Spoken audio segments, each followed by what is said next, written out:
Jean-Pierre Maldras, un nom qui suscite à la fois la peur et le respect dans le monde criminel, a trouvé une fin brutale ce mercredi matin sur l'autoroute A41, près de Domaine. À 71 ans, Maldras n'était plus un inconnu. Figure centrale de la pègre grenobloise des années 80 et 90, il avait fait partie de cet univers violent et impitoyable, où le crime, la trahison et les pactes illicites étaient monnaie courante. Son nom était synonyme de décision froide et calculée, et de crime qui laissait une trace de sang difficile à effacer.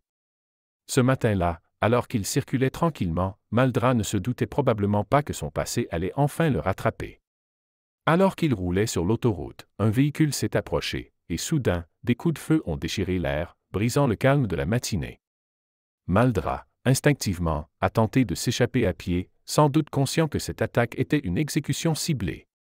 Mais ses assaillants étaient implacables. Sans hésitation, ils ont poursuivi leur cible et l'ont abattu avec une rafale de tirs d'armes automatiques, ne lui laissant aucune chance de fuir son passé sanglant. Il ne s'agissait pas d'un simple règlement de compte hasardeux, c'était une exécution froide et préméditée. La nature même de l'attaque, une embuscade bien orchestrée, montre que le passé de Maldras l'avait enfin rattrapé. Pendant des années, il avait opéré dans l'ombre, tissant une toile de crime et maintenant une mainmise sur la scène criminelle. Mais il semble que ses ennemis de longue date aient enfin réglé leur compte.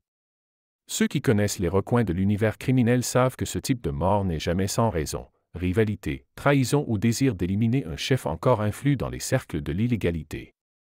La mort de Maldras résonne bien au-delà des rues de Grenoble, soulevant des questions sur la justice dans un monde où la loi semble souvent hors de propos.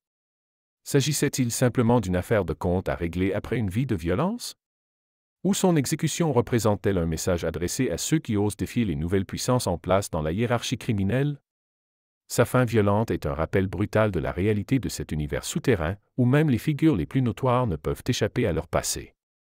Si certains verront dans sa mort la dernière page du livre d'une carrière criminelle, d'autres y verront un avertissement glaçant sur les dangers qui se cachent sous la surface, un monde où la justice ne se rend pas dans les tribunaux, mais par ceux qui contrôlent encore les ombres.